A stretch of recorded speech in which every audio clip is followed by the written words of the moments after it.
Iginiit ng defense team ni VP Sara na hindi na dapat pang busisiin ng House Committee on Justice ang kanyang salin nung siya ay mayor at vice mayor pa ng Davao City. Ano ba ang purpose ng impeachment? 'Di ba ang basis ng impeachment is meron tayong impeachable offenses.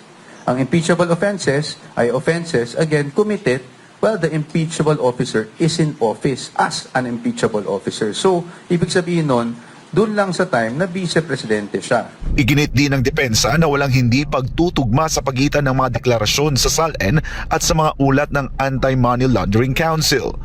Para po sa amin, actually, wala naman pong hindi nagtutugma. Perhaps it's just the way that things were presented. We believe that pagdating ng panahon, kung talagang ito ma-transmit sa impeachment court, we are confident that we will be able to show na walang katotohanan yung hindi nagtutugma. No, yung mga pinakita kahapon dun sa mismong SALN. Dagdag pa nito na hindi agad nangangahulugang may illegal na aktibidad na kapag merong suspicious transaction, kasunod ito ng inilabas na suspicious transaction reports ng AMLAC kaugnay sa bise at sa kanyang asawang si Attorney Mans Carpio. Binigyang diin pa ng defense team na walang jurisdiksyon ang House Committee on Justice upang magsagawa ng isang mini trial at ang tamang forum para rito ay ang Senado bilang impeachment court. Yan ay kasunod ng naging komento ni Representative Benny Abante na ani ay ang pagdinig ng komite ay ang pagkakataon na tamang forum para sagutin ni VP Sara ang mga alegasyon.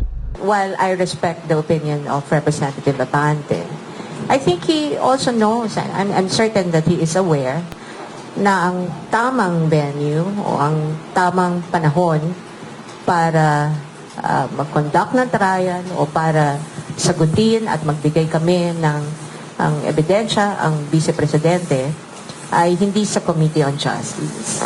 Kailangan lang natin basahin ang konstitusyon. Sino ba ang impeachment court? Ito ba ang Committee on Justice? Hindi. Ito ba ang House of Representatives? Hindi rin.